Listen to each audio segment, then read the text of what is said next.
Since the death of our father Oedipus, it seems the gods have set aside only shame and suffering for his survivors. Sister, have you heard? I'm not sure I can take any more bad news. I wanted you to hear it from me first. That's why I brought you outside. You seem really upset. What is it, Antigone? Creon has declared only one of our brothers worthy of burial. Eteocles will be laid beneath the earth with proper honors, but as for Polynices, Creon has proclaimed that no one may touch his body. It has been left for the birds. It pains me deeply, sister, to hear you say that, but what could we possibly do to loosen this knot? The punishment for anyone who violates this law will be execution by public stoning. Clearly, Creon is not to be underestimated. Neither am I. What do you mean, sister? It's time for you to show what you're made of, Ismene. Will you honor your family name or reject it? You lost me there. Will you help me? Help you what? Move the body. Do you mean bury it? When it has been forbidden by law? Of course I mean bury it. He was my brother and yours. Where is your loyalty? Creon is our king now. I'm loyal to him. Creon may not keep me from my family. Do you remember how our father died, Antigone? After convicting himself of murder? He gouged out his eyes with dress pins before walking blindly into the wilderness, polluted and reviled. His mother and wife, who was one and the same, hung herself with a twisted noose. And just yesterday, our two brothers brutally murdered one another. If we violate Creon's law, we will only be added to the list. We are the last in the line of Oedipus, and we no longer rule this land. Not to mention that we are women, too weak to defend ourselves against men. We must do as we are told. We must perform acts far worse than this. So seeing as I have no choice, I will ask our family's forgiveness and obey those who command authority. I wouldn't bother asking. You will not receive it. I'll bury him alone if I have to. If love is my crime, I shall plead guilty and pay the penalty with my life. You may stay behind and dishonor our family if you like. Dishonor them? I do not want to dishonor them. I just don't see the good in disobeying the law. Then let that be your excuse. I'm going to bury my brother. Oh, sister, I am afraid for you. Worry about yourself. Okay, promise me one thing. Let this be our secret. I will not tell a soul. Oh, say it loud! I shall hate you all the more if you don't. Then you are resolved to do this thing? I am. And what if you don't have the strength? Then I shall die trying. Antigone, you fool! You are your father's daughter! Oh, light of the sun, more beautiful and radiant than any rays that have ever graced this seven-gated city. Oh, golden day breaking upon the ever-flowing waters of Dirce, and shimmering across the blazing shields of enemy soldiers lined up for battle at dawn. Polynices was the one who led them against us with cries of hatred for our people, screaming like a fierce eagle with its white wings spread wide as it circled over our homes, searching for prey. That night, upon his order, 1,000 flaming spears came bursting through the sky, aimed high at the guards perched upon the seven gates. But before those weapons of death came raining down upon their heads, filling our streets with rivers of blood, that arrogant man who led the charge was cast back and thrown to the earth as the city rose up behind him like a ferocious dragon roaring for war. The gods loathe the sounds of men boasting as they stick out their chest, coated in gold, and swagger towards the city. And so when Zeus saw the first soldier scale our walls and shout, "Victory!" he scorched the torchbearer with white lightning and sent him flying backwards, writhing and screaming as he plummeted straight to earth. It was then that the battle first turned in our favor, and the war god destroyed our enemies, burning them all back to ashes. The 7 captains died swiftly as they tried to breach the 7 gates, leaving their weapons as spoils for the men who broke them on the battle line. But only the brothers continued to fight, stabbing and hacking with fierce spears in close combat, unable to slake an insatiable lust for blood. They died in each other's arms. O light of the sun, victory at dawn. Now that we have vanquished our enemies and saved the city from utter destruction, May we rejoice with endless songs of revelry and all-night dances. And may we never forget what happened here. And never go to war again. Gentlemen, I have gathered you here on this momentous day to ask for your support. After sending us stormy seas, the gods at long last have granted us still waters. I know that you once respected the authority of King Laius's throne, and that when Oedipus wore the crown, you yielded to him. Since the news of Oedipus's death, you have remained loyal to him. You have remained loyal to his descendants, and so it saddens me to report that the line of Oedipus is no more. Patricide has begotten fratricide.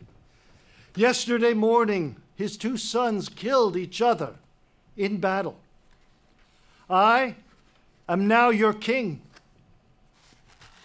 It is impossible to judge a man's character without first seeing him in action.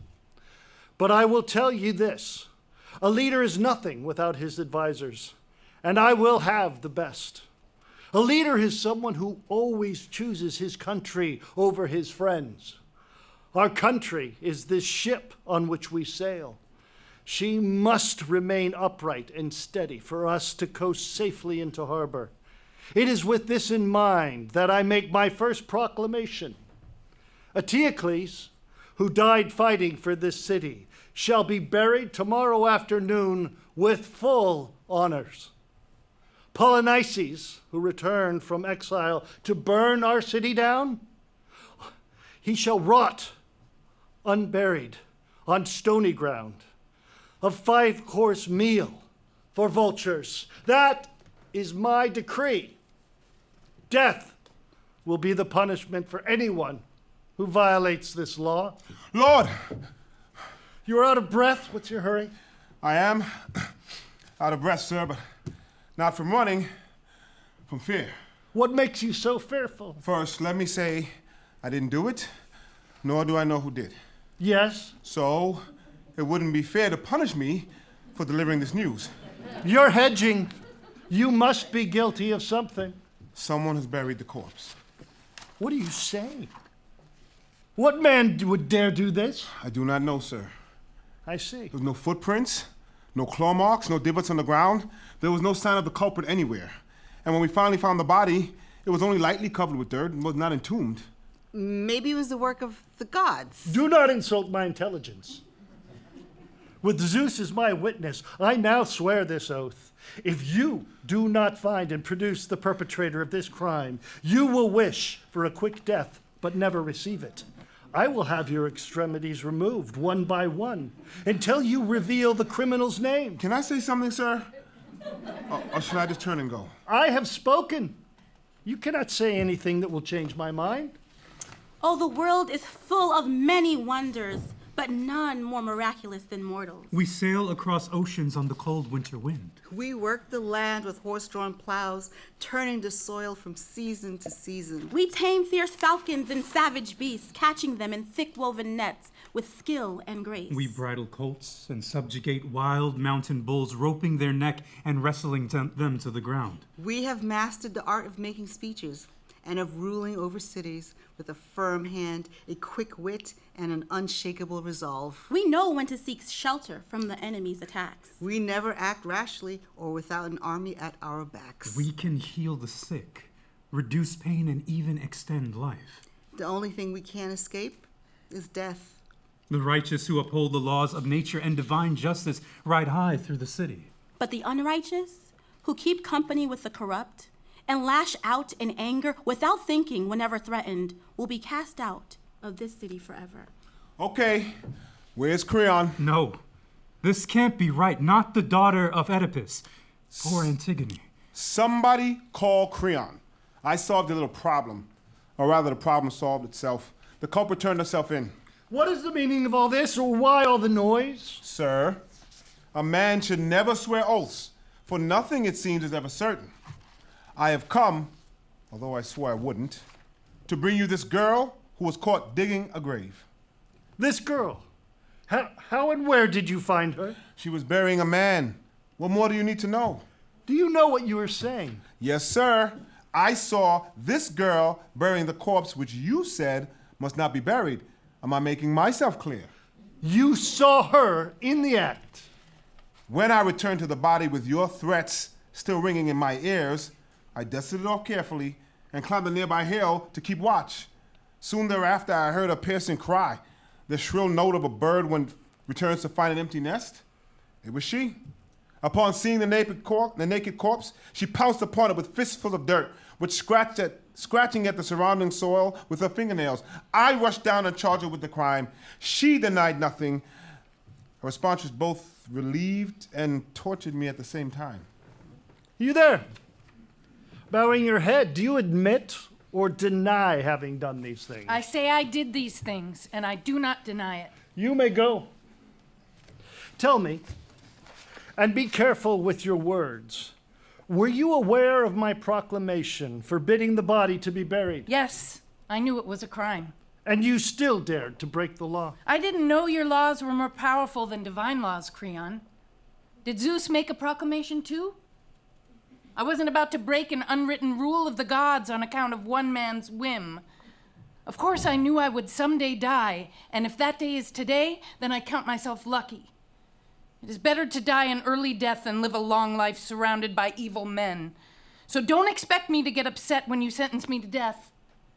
If I had allowed my own brother to remain unburied, then you might see me grieving.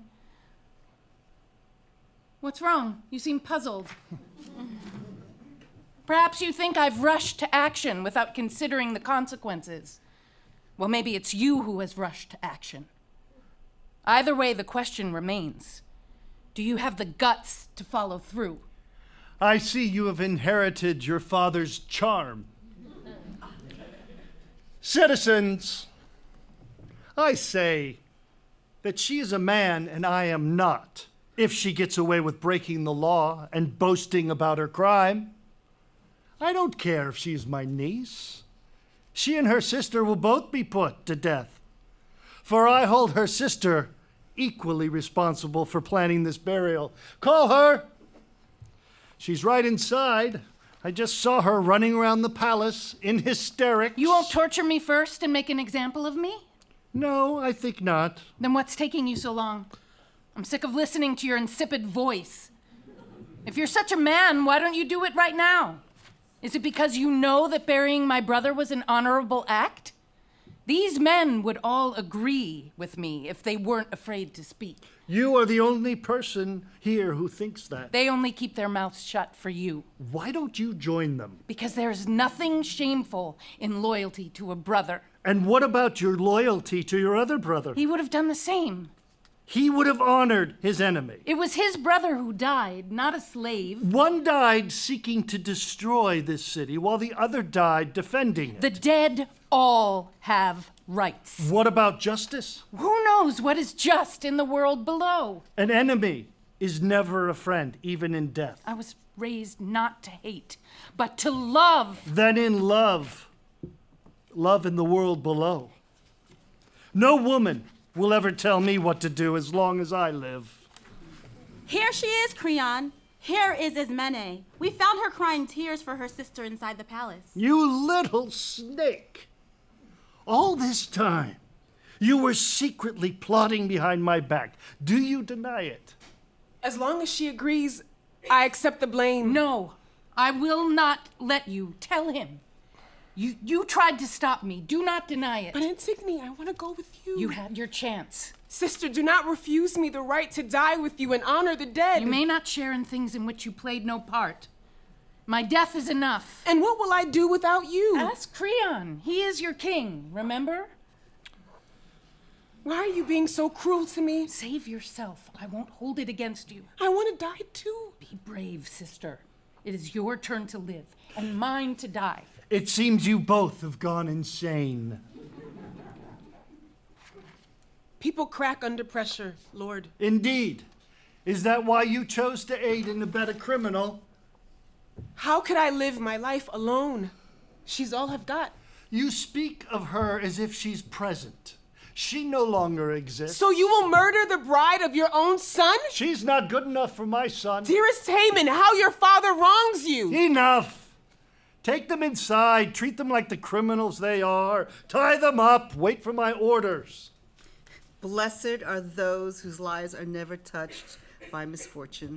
But for those who are singled out to suffer by the gods, there is no end to their destruction. It overwhelms their homes like a giant wave rising up from the deep and shaking them to their foundations. It marches like an army against their families, attacking generation after generation. This house has been cursed from the beginning of time by an inescapable fate. And now, the last in the royal line will soon be cut by the merciless blade of destiny. There seems to be a law written somewhere in the heavens and for all time that mortals may not gain power or wealth without great consequences.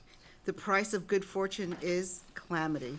Hope brings profit to many men, but it's a fantasy that keeps them from seeing the impending disaster on the horizon until it's too late, and their feet have been scorched by the flames leaping up beneath them. Here is wisdom.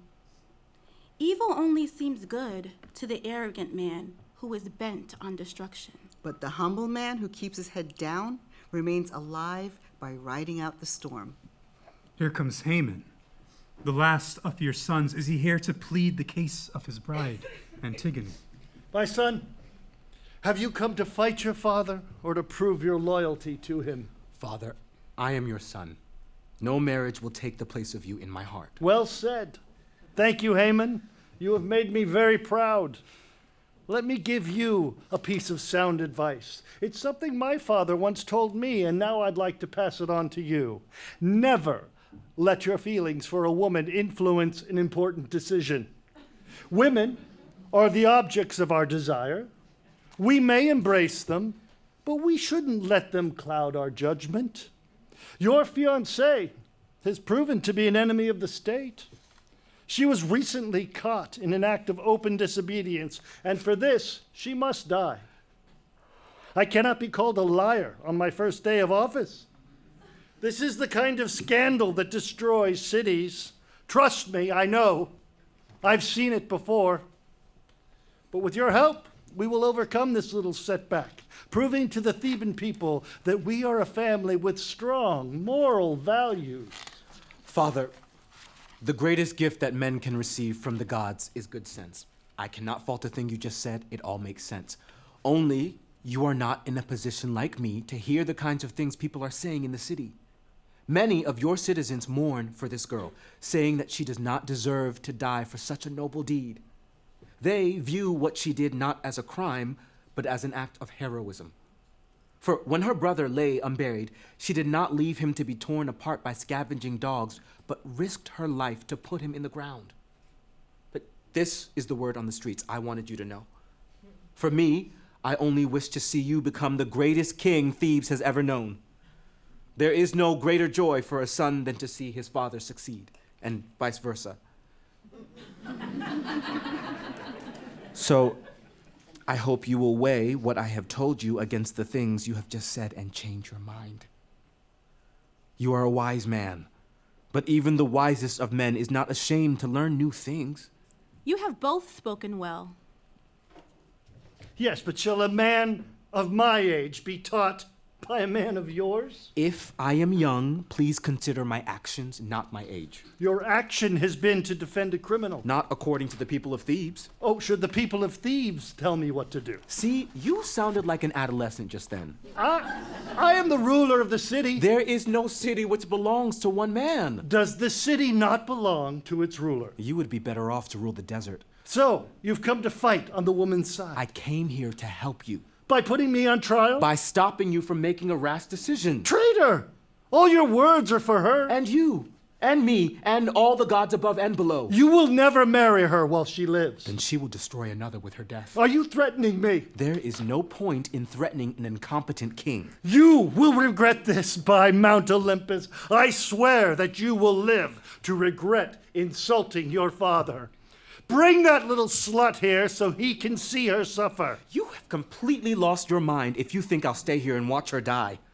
You will never see my face again. Your son has left in a fit of rage. Yeah, let him He go. is of a sensitive age. Let him go. He will never save those 2 girls from death. Do you really intend to kill them both? No, I don't. You see, I listen. I learn. I'm just a ruler. I do not wish to kill the innocent one. And how do you plan to execute the other? I shall take her to the edge of town and bury her alive in a shallow cave. Oh, love invincible, oldest and most powerful force in the universe. Mighty Eros, I call out to you, who travels over oceans, through desert and wild, overgrown forests, descending into the homes of unsuspecting mortals, keeping them awake at night with lust and hunger. Neither God nor man can resist your overwhelming power, and those who dare try are driven mad with longing desire. You twist the minds of men and send them reeling towards violence. You corrupt the just, pitting brother against brother, as you did with the 2 who fought so fiercely before the city gates last night, spilling each other's blood into the streets. O holy combustible desire, which radiates from the eyes of beautiful brides and reigns victorious over the world, ruling from a golden throne alongside the oldest of laws, as overpowering and irresistible as Aphrodite, frolicking naked in the waves. I kneel here at your feet, my head bowed, begging you not to allow Antigone to be led to her death in the bridal chamber, where she has been sentenced to rest for all time. Citizens of my fatherland, you are seeing me now for the last time. There will be no wedding, no bridal feast. Death will be my bridegroom. We will honor you like a goddess after you are gone, Antigone. Do not mock me. Why don't you wait until I am dead to insult me? Oh, you wealthy citizens. Shame on all of you. Not one of you will do anything to save me, and you dare to say you will worship me. You have stumbled against the law, Antigone. There is nothing we can do. Perhaps you are meant to pay your father's debt. Why do you remind me of such painful things? My poor father and my mother's bed polluted by incest. These are the kind of parents who produce such a wretched daughter as me. And so I go to join them in their misery, unmarried, alone. You knew Creon's temper. You did it to yourself. After stripping me of both family and friends, you lead me to this hole in the earth where you will wall me up and never allow me to see the light again. Take her away. She's said enough. Bury her alive, as I have instructed, and let her decide whether she wishes to die quickly or waste away slowly in the darkness. I wash my hands of her life and death. Tomb, bridal chamber, and prison, all in one. That's where I go now, to join my family in the world below. I hope they will welcome me. For when my mother and father died, I washed and dressed their bodies and poured libations at their graves. And now, after doing the same for my brother, Polynices, death will be my reward? I know there are still some people who believe I did the right thing. I ask you, what divine laws did I transgress? If the gods think that this is right, then I defer to their judgment. But if these people are doing wrong in the eyes of the gods, then may they experience nothing less than what they unjustly do to me. City of Thebes, land of my ancestors, I am being led away to my death without delay. Citizens, rulers of this country, witness my unjust suffering at the hands of these men for showing reverence for what is right and what is sacred. People of Thebes, we have come on a shared path to seeing with the eyes of one, for this is the way the blind must walk, with the help of a guide. What is your news, Tiresias? I will tell you, if you promise to obey an old prophet. I have never neglected your advice in the past. Yes, that is why you have always steered the city on a straight course. I can testify from experience to the help that you give. This time is no different. You are standing on the razor's edge. What do you mean, old man? Well, listen and learn. As I sat down in the ancient seat of augury, I heard shrieking birds in an evil frenzy. I listened more closely and realized they were tearing each other to pieces with sharp talons. At once I made burnt offerings to all of the gods, but wet slime oozed from the thigh bones of these animals, and their entrails exploded in all directions. Make no mistake, Creon. It is you who bears responsibility for this evil omen, for our altars have all been defiled by birds with carrion from the son of Oedipus, who still lies rotting above the earth. And so the gods no longer accept sacrifices from us, for these animals have all consumed of a dead man's blood. Consider this, Creon, before you respond. Everyone stumbles and makes mistakes, especially kings. But when someone strays from the path and accidentally does something wrong, it is important that he fix what he has broken. Stubbornness is just another sign of stupidity. Where is the power in re-killing the dead? You must bury the son of Oedipus and atone for your errors. We've known each other for a long time, Tiresias, but I never thought it would come to this. Go ahead. Make money by attacking me if you want to. But you know this, you will never put that body in the ground. Even if Zeus's eagles should lift it up and carry it to a grave, I would not allow it to be buried. For I know that no man has the power to pollute the gods. Does any man know? Does any man consider? Consider what? What pithy aphorism do you have for us now? Are you calling me a false prophet? All prophets love money. Then all kings love dishonest gain. Do you know the man you are slandering is your ruler? I know that it is because of me you saved this city and now rule it. You may be a skillful seer, but you are fond of doing wrong with your gift. You will drive me to reveal terrible secrets. Really? How much is it going to cost? Corpse for corpse, son for son. In a matter of hours, you will have sacrificed your offspring on the altar of your arrogance. See if in a few hours you still think I have said this for money. Boy, take me home. He is gone, but his dreadful prophecy still lingers. In all my years, I have never heard him utter a word that wasn't true. I know this too, and it troubles me deeply. It's not easy for a king to admit when he's wrong, but I cannot live with the guilt of what he has predicted. You are wise to say this, Creon. What should I do? Release the girl from the tomb and bury the body. Is this really your advice?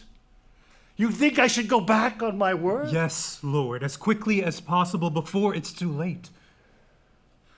I will obey. Go then and do these things yourself. Do not entrust them to others. I shall go and release her myself. Servants, follow me. With picks and shovels, we must hurry and hope that in our swiftness we appease the gods' anger.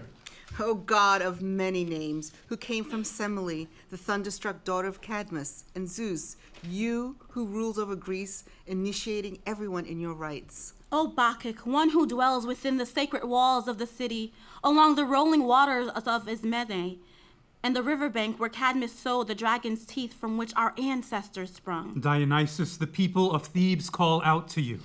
Can you see us in the streets throwing back our throats and raising our voices honoring you in song? Appear over the peaks of Parnassus and cure us of this sickness now infecting our land. Deliver us from this unending cycle of violence. Purify the city. Wash away the unholy pollution. Citizens of Thebes, we can all remember a time when Creon was once enviable. He saved this land from its enemies. He ascended to be our king, and he was the father of many children. Now he has lost everything. What is this message that you have come to deliver? Some are dead. Others live. The survivors' hands are stained with blood. Who is the killer and the corpse? Haemon is dead. He was murdered by a familiar hand. His father's hand or his own? He killed himself, but was angry with his father. The prophet's words have come true. I see Eurydice, Creon's wife, coming from the house. Gentlemen, I was on my way to the temple of Athena with gifts and supplications when I overheard your conversation. I understood some of what you just said, but not all. Please tell me everything you know and hold nothing back, because I'm a woman. Dear mistress, I accompanied your husband in a search for Polynices' body. When we found it, we prayed to Pluto, god of the dead. Then we tended to the body, washing it, dressing it, and burning it with fresh branches. Finally, we built a burial mound and we laid Polynices to rest. Next, we sprinted for the outskirts of town. From a distance, one of us heard the shrill sounds of wailing. And when we got closer, Creon heard it too, and all of a sudden cried, "Now I am a prophet! For I know that voice all too well. It is my son!" And so we pulled away the rocks, and in the depths of the cave, we saw Antigone hanging from a noose. And your son clinging to her waist, sobbing. Creon, upon seeing his boy inside the cave, called out to him, "Son, what are you doing? Come out, I beg you!" But the boy glared at his father with murderous eyes, spat upon the ground, and withdrew his sword. Creon barely escaped with his life. Haemon looked sadly upon his bride, laying her body gently upon the cavern floor. And he fell upon his sword, plunging its sharp blade deep into his side. He held onto his lover with feeble hands and coughing up blood, which stained her cheeks. And there they lie, a corpse upon corpse, a marriage of sorts, deep in the house of Hades. What do you suppose this means? She ran inside without saying a word. I am surprised. I hope it is because she does not think it proper to mourn in public. I don't know. Silence can be just as ominous as wailing. You're right. There's something strange about her reaction. I'll go inside and check on her.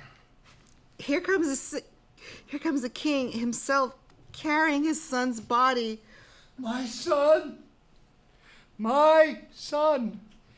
It's all my fault. My fault! I am to blame for your death. It seems you have learned too late. I have learned nothing but misery. Oh, it is terrible to be a man. Sir, your troubles have only just begun. Something worse awaits you in your palace. What could be worse than to murder a son? Your wife is dead. You've killed me twice, messenger, with your words. Death upon death surrounds me. See for yourself, sir. Oh, God, what is next? I have just held my son's dead body, and now his poor mother. She impaled herself upon a sharp sword, sticking it deep inside her belly, charging you with the murder of her son. Why hasn't someone cut me open, stabbed me in the heart, and eased my pain? It was I. I killed her. I am a monster. Servants, lead me out of this city. I must never look upon another man again. Those are wise words, Creon. Lead me out of sight, please. I am a foolish man. There is blood on my hands. I killed my wife and child. I am crushed. I have been crushed by fate. Wisdom is the greatest gift to mortals. The grand words of proud men are punished with great blows. That is wisdom. That's the end of our dramatic presentation for the evening. Thank you so much for your attention.